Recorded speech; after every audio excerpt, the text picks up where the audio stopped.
Hi, this is Wendy from Extrapelvic Not Rare. You can find us at our website here.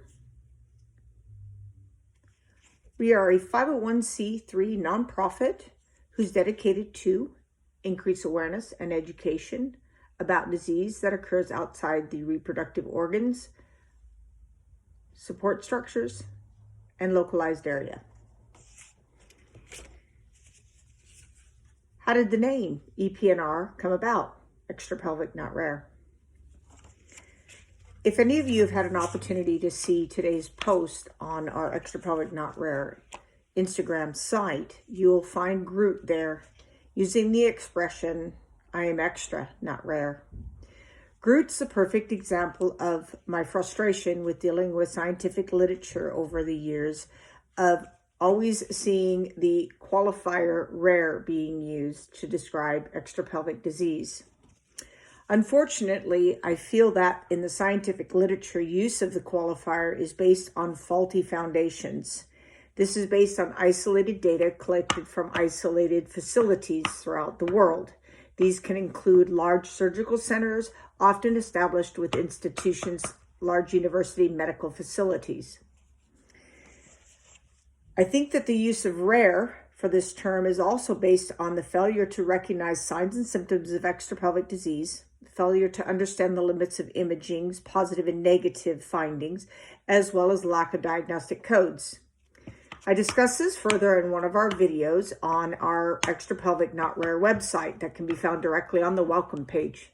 These are only a few of the reasons why I feel the use of rare is inappropriate at this time. The EPNR Campaign 2021 has a goal. Our goal is to sell 100 items. These are t-shirts and hoodies. We have 5 days remaining in our campaign. Currently, we are at 40% of our target goal. We have a purpose to our campaign this year. Our purposes are to produce profits that go towards the allocation to offset funding acquired with research and other projects to increase awareness and education to both the public and healthcare professionals. There's a lot of barriers and concerns that people face with extrapelvic disease, and this is the purpose of one of our campaigns. How can you help? One is to purchase an item, and the second is to support our campaign through sharing our videos as well as our postings. The second one is if you choose to purchase a t-shirt or hoodie, you are helping to increase awareness. Speaking of awareness, what was the purpose and design of the infographic that we use? The symbols demonstrate some of the characteristics that the disease can often feel like in persons with endometriosis in the specific areas involved. These symbols were designed based on those characteristics. However, this does not represent all characteristics experienced by individuals with the disease, but we felt that these were the most appropriate symbols to be used to get a better awareness of the disease itself. So, when you look at our infographic here, you will see that she is covered in symbols. And the first symbol that you will notice is her ribbon. We acknowledge that Endometriosis Awareness Month uses the yellow symbol. In addition, she also has represented respiratory endometriosis, cutaneous and abdominal wall endometriosis, digestive system endometriosis, which is most often intestinal disease, as well as the urinary system, which includes the urethra, the bladder, ureters, and kidneys.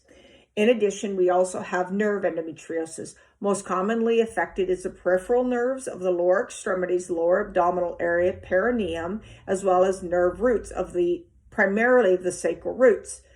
There's also other nervous system involvements, such as the autonomic nerves that innervate the visceral organs of the body, as well as occasional, very rare central nervous system involvement.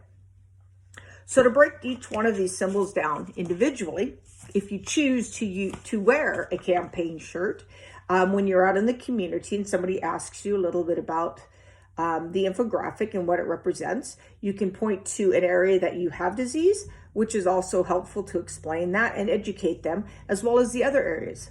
So for example, in the respiratory disease, we've chose to use the lightning bolt.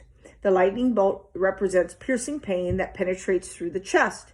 Although there's a variety of other symptoms people experience, this is often a very prominent symptom. Second, we have a cutaneous scar and abdominal wall endometriosis. People often report this as a tearing sensation, being expanded, or being pulled apart as the lesions swell. And the swelling is cyclical. Sometimes the lesions can progressively grow larger, but there's always that period of expansion during the menses.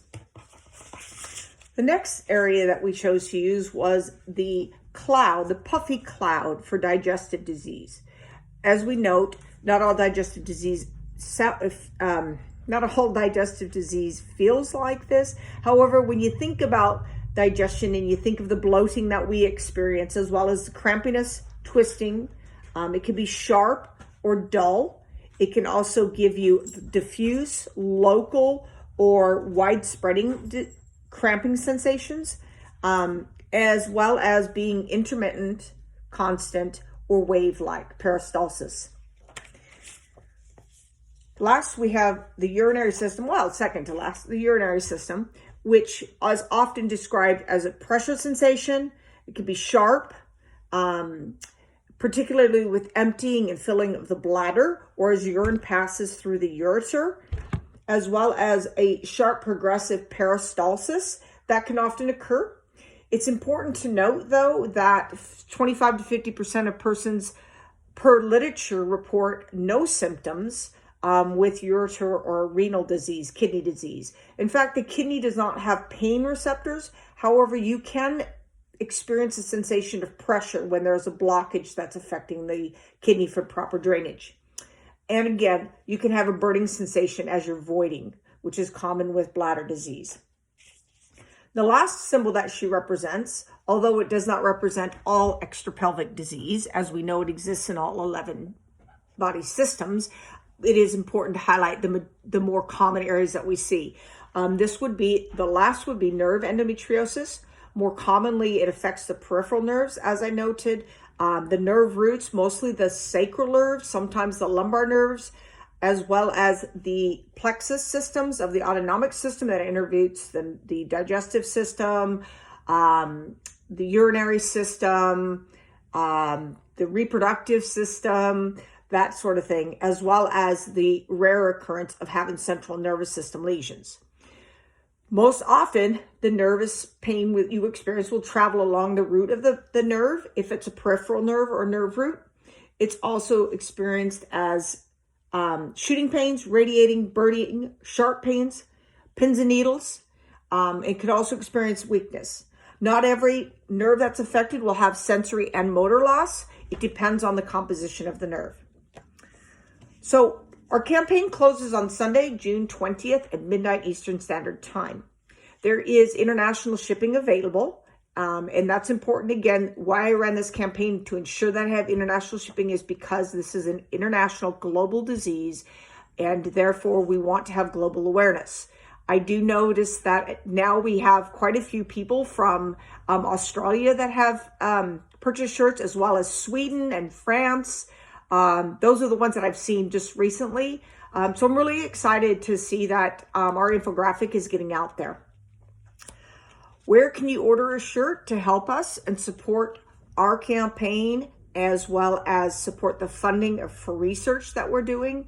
I would go to the Instagram and look in our bio. There is a link directly to our bonfire fundraising campaign page.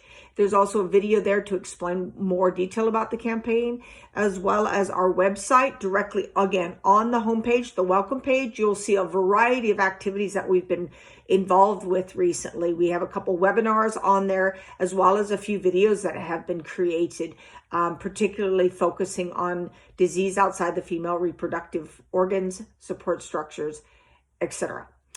We also want to reiterate that although this is considered a female reproductive disease, we also want to acknowledge the fact that it is not a disease limited to persons assigned female at birth.